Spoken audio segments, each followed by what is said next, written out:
Assalamualaikum warahmatullahi wabarakatuh. Sahabat motivator Banua dimanapun Anda berada semuanya di seluruh Indonesia.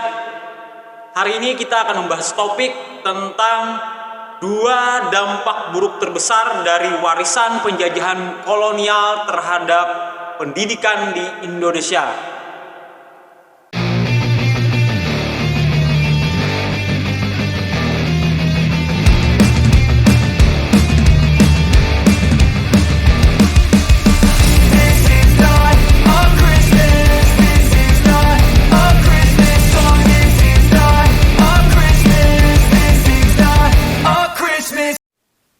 Sahabat Banua dimanapun Anda berada semuanya, penjajahan Belanda di Indonesia itu mencapai sisi humanisnya ketika berada di bawah seorang ahli politik yang bernama Van de Venter. Van de Venter ini juga seorang ahli hukum, di mana beliau pada saat itu mencetuskan satu ide yang bernama politik etis untuk bangsa Indonesia. Politik etis ini ditujukan untuk balas budi atas penerimaan masyarakat Indonesia terhadap bangsa Eropa, khususnya Belanda pada saat itu, yang mencakup trias politika. Namanya ada tiga keistimewaan dari politik etis ini. Yang pertama adalah irigasi, yang kedua edukasi, dan yang ketiga adalah transmigrasi. Untuk irigasi, mereka membangun begitu banyak pengairan yang mengaliri air ke sawah-sawah penduduk pada saat itu, dan beberapa dampaknya itu bisa kita rasakan sampai sekarang. Begitu banyak irigasi bikinan Belanda yang masih kokoh bertahan sampai sekarang. Kemudian di bagian yang kedua, dia menerapkan edukasi, di mana membangun begitu banyak sekolah untuk warga pribumi. Walaupun memang pada saat itu juga tidak bisa dikatakan adil sepenuhnya, karena sekolah-sekolah itu masih ada kasta-kastanya.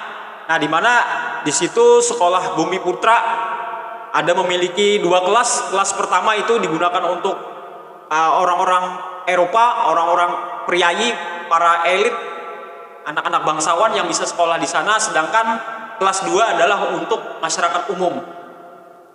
Nah, pada saat itu juga masyarakat secara otomatis, karena sekolahnya menerapkan kasta seperti itu, akhirnya terjadilah kasta di masyarakat, di mana kasta pertama itu yang paling tinggi dihuni oleh orang-orang Eropa, masyarakat pendatang pada saat itu juga. Kemudian untuk kelas 2-nya itu ada orang asing lainnya di Indonesia ini, seperti China, kemudian warga Arab, dan juga India. Nah, sedangkan di kelas 3 itu tentunya adalah warga kita, warga pribumi. Ini sebuah kenyataan yang sangat menyedihkan buat kita pada saat itu. Dan ini akhirnya membudaya, kemudian berlangsung turun-temurun hingga efeknya bisa kita rasakan sampai sekarang. Walaupun memang banyak sekali kebaikan yang tercipta dari infrastruktur yang begitu banyak pada saat itu, begitu mentereng. Bahkan bikinan Belanda itu, beberapa orang tua kita itu malah mengatakan lebih kuat katanya daripada bangunan-bangunan yang ada sampai sekarang ini. Kita lihat di kota-kota kabupaten misalnya, ciri khas Belanda itu masih tetap ada. Bahkan ada rumah-rumah yang masih bercorak arsitektur Belanda. Kemudian walaupun demikian, kita juga harus tahu bahwa pemerintah Belanda itu membangun begitu banyak infrastruktur bukan sepenuhnya untuk kemakmuran bangsa Indonesia, tetapi untuk kepentingan mereka sendiri. POC pada saat itu dan juga Serdadu Company, yang mereka mengincar kekayaan alam mereka, kekayaan alam bangsa Indonesia untuk disalurkan ke negara mereka dengan harga yang lebih pantas buat mereka. Makanya dibuatlah pelabuhan-pelabuhan, kemudian transportasi kereta api dan sebagainya untuk memperlancar arus barang tersebut. Nah, sehingga mereka bisa memaksimalkan keuntungan dari perdagangan yang diperoleh dari rempah-rempah yang diambil dari Indonesia. Jadi menjajahnya secara perlahan yang akan menggerogoti kekayaan bangsa kita. Nah, yang menyedihkan adalah bahwa sistem yang seperti itu ternyata menyisakan PR buat dunia pendidikan kita saat ini, di mana budaya-budaya Belanda pada saat itu mengakar kuat di diri kita. Yang munculnya berasal dari mentalitas kita sendiri, mindset kita yang dulu kita terkenal sebagai Gemah Ripah Loh Jinawi, itu sekarang terbebani oleh mindset bikinan orang Belanda itu. Yang pertama adalah mentalitas inlander namanya. Nah, budaya merunduk, budaya mengemis jabatan, budaya tunduk kepada seseorang yang pangkatnya itu kita anggap lebih tinggi daripada kita. Tunduk di sini bukan berarti yang secara positif kita hormat, respect kepada mereka, bukan. Tetapi memang ada rasa takutnya di situ, campur rasa takut, campur segan, campur rasa takut, campur tidak percaya diri. Nah, inilah yang menghantui kebanyakan anak-anak didik kita, di mana anak didik kita, berdasarkan pengalaman saya pribadi, juga beberapa kawan saya di MGMP yang kami ikuti, itu banyak sekali keluhannya adalah tentang masalah kepercayaan diri. Dimana ketika kita ajukan siapa yang berani angkat tangan untuk bertanya misalnya, itu akan minim sekali sambutannya. Yang notabene itu penyebabnya adalah mental, masalah mental. Mentalitas inlander masih bersarang di DNA kita, dimana juga misalnya kalau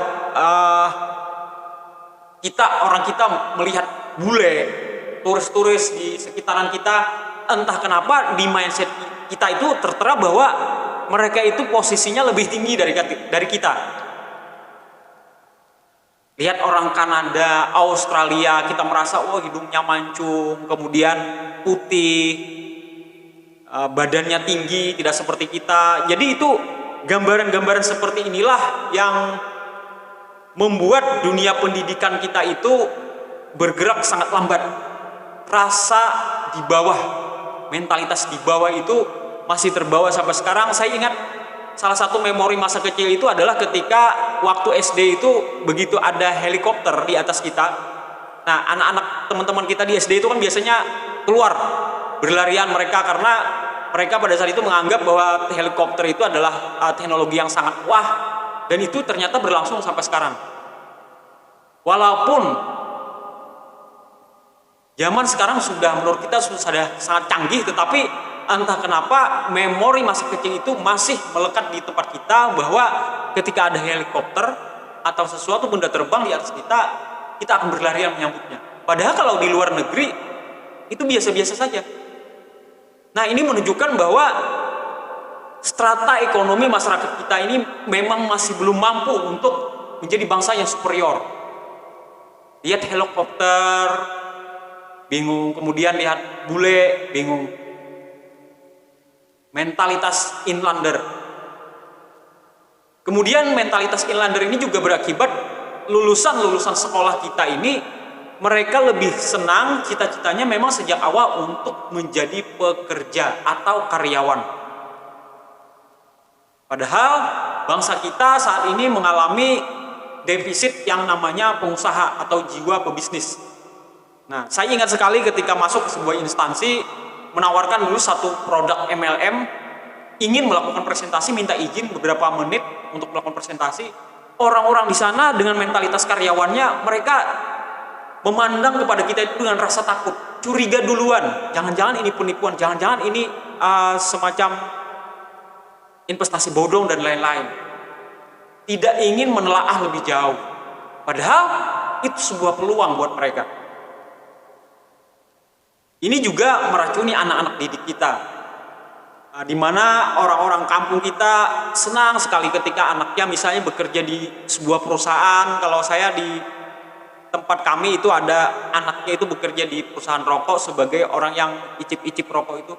Nah, orang tuanya dengan bangganya menceritakan itu kepada seluruh tetangga-tetangganya, warga di sekitar situ, bahwa anak sudah kerja di perusahaan, tanpa tahu bentuk kerjanya itu seperti apa. Nah, saya tidak menjelekkan satu profesi tertentu, cuma yang ingin kita bahas di sini adalah tentang masalah mindset. Betapa berbahayanya mental inlander tersebut di dalam warga masyarakat kita, khususnya anak-anak didik kita. Kemudian yang kedua adalah mentalitas minta pelicin atau sogok lah istilahnya. Nah, ini kan budaya feodalisme, budaya zaman dulu di mana orang-orang mungkin kayak jenis bupati atau kepala residen tertentu biasanya kan ketika Belanda itu datang ke sebuah tempat ingin menguasai daerah tersebut baik dari sisi pertanian, perkebunan, mereka sowan dulu ke bupatinya, kemudian ngobrol-ngobrol segala macam, akhirnya si bupati ini dengan halus akan meminta semacam uang pelicin atau sogokan. Dalam bahasa kasarnya itu, oke, silahkan kuasai daerah kami, tapi sini uangnya dulu buatku, uang mukanya, nanti dimintai lagi juga persenan ketika ada hasil.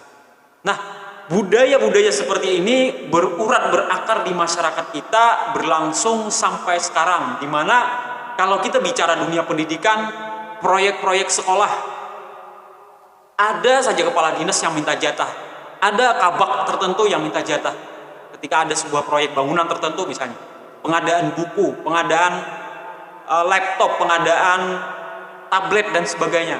Itu semua besar kemungkinan ada pihak-pihak tertentu yang minta jatah. Acara pelatihan yang semestinya biayanya 1 juta itu ditinggikan 1.100.000. Nanti dibagi lagi 100 ribunya untuk kepala dinas segini, untuk kabak ini segini, dan seterusnya. Dan itu terus-menerus berlangsung tanpa ada yang bisa menghentikan itu. Walaupun sekarang sudah muncul aplikasi-aplikasi untuk meminimalkan semua itu, tetap mentalitas nomor 1, mentalitas adalah kunci. Kemudian ada juga saya pernah menemukan cerita dari seorang teman, tunjangan profesinya katanya disunat. Tunjangan profesi disunat, misalnya datangnya 10 juta, dia akan dimintain 600.000 dari kepala sekolahnya. Baru kepala sekolahnya kasih tanda tangan. Dan anehnya juga orang-orang yang mendapat tunjangan profesi itu, ya mereka semacam ikhlas lah, istilahnya dia menyangka di alam bawah sadarnya itu bahwa ini ungkapan terima kasih. Padahal yang tidak disadari adalah bahwa mereka tengah membudayakan sebuah budaya korupsi secara halus. Karena itu teman-teman, 2 dosa besar atau warisan buruk dari pemerintah kolonial Belanda ini, kita berharap melalui kurikulum baru yang digagas oleh Bapak Menteri bisa dikikis perlahan, walaupun ini tidak instan, tapi setidaknya kita sudah memulai dengan kurikulum merdeka, dibantu oleh rekan-rekan kita dari guru penggerak dan juga guru-guru lainnya untuk bersatu untuk kemajuan negara kita tercipta. Semoga bermanfaat buat saya pribadi dan buat Anda semuanya. Wassalamualaikum warahmatullahi wabarakatuh.